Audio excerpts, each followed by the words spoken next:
Merhaba sevgili seyirciler, Pirhanoğlu'nun penceresine hoş geldiniz. Sizleri sevgi ve saygıyla selamlıyorum. Yepyeni bir video ile çalışmayla huzurunuzdayım. Bu çalışmamızda, videomuzda havadan ve sudan bahsedeceğim.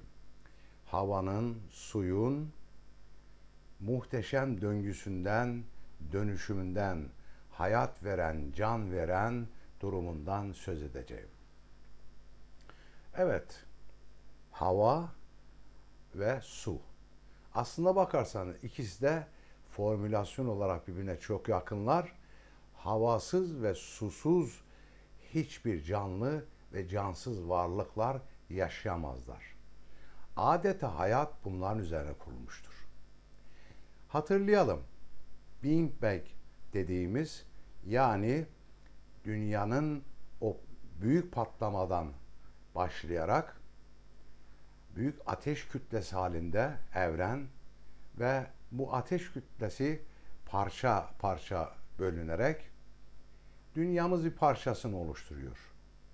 Dünyamız da ateş kütlesi halindeyken bir zaman sonra belli bir devinimi tamamladıktan sonra bu dünya soğumaya, yani ateş küresi soğumaya başlıyor.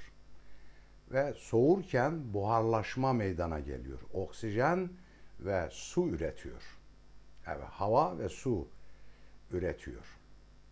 Dolayısıyla da zaman içerisinde bu hava ve su dünyada denizleri, ırmakları, nehirleri, gölleri, göletleri, pınarları, ummanları ve okyanusları oluşturuyor. Bir parçasıyla da karalar oluşuyor. Dağlar ve ovalar, düzlükler oluşuyor. Tabii ki hem ummanlarda, denizlerde, ırmaklarda, göllerde, derelerde yaşamakta olan, var olan canlıların yine oksijene ihtiyacı var. Yani havaya ihtiyacı var ve aynı zamanda suya, rahmete ihtiyacı var. Karada bulunan varlıklar, yani canlı varlıklar ve cansız varlıklar envai türlü, bin bir çeşit türler var. Bu türlerin, yani canlı türlerin de yine hem havaya hem de suya, oksijene ihtiyacı var. Bunlar olmadan yaşaması mümkün değildir. Hele günümüzde su savaşlarının olmuş olduğu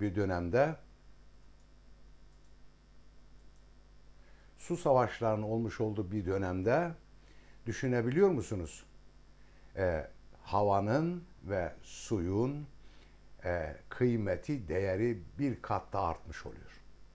Onun için havayı lütfen kirletmeyelim. Sularımızı, ırmaklarımızı, denizlerimizi, göllerimizi, pınarlarımızı kirletmeyelim lütfen. İşte bu dönüşüm dediğimiz devinim devam ediyor. Döngü devam ediyor. O ırmaklardan, nehirlerden, göllerden, denizlerden sıcağın etkisiyle buharlaşma meydana geliyor ve yukarı doğru, yani göğe, semaya doğru yükseliyor ve sonra oradan sıcak ve soğuk havaya ulaşınca soğuk hava tabakasında kara dönüşüyor.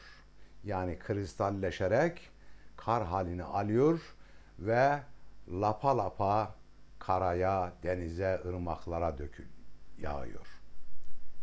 Ve o kar bir şekilde bakıyorsun ki dünyanın belli bölgelerini beyaz bir tabloya dönüştürmüş oluyor. Sonra o karların erimesiyle tekrar yine yukarı doğru çıkıyor derken katreler halinde, damlalar halinde, bir katre şebnem halinde karaya, toprağa damla damla düşüyor. Sağanak halinde iniyor. Rahmet oluyor. Toprak can buluyor. Canlılar hayat buluyor. Ve canlılar için su ve hava abu hayata dönüşüyor. Bu döngü böylece devam ediyor. Dolayısıyla da suyun ve havanın canlılara rahmete dönüştüğünü, o hani hali biz ne deriz, yağmur yağdığı zaman rahmet yağıyor dediğimizde aslında gerçek budur. Bu deyim de doğru bir deyimdir. Rahmete dönüşüyor. Canlılar hayat buluyor. Bitkiler, ağaçlar, yeşillikler, börtü böcekler, kuşlar, çeşit çeşit hayvanlar su ile hayat buluyor ve hava ile hayat bulmuş oluyor, can bulmuş oluyor. Dolayısıyla da canlıların hayat bulduğu havadan, sudan, bütün canlı ve cansız varlıkların varlığı sudan, soluğa, nefese dönüşmüş oluyor.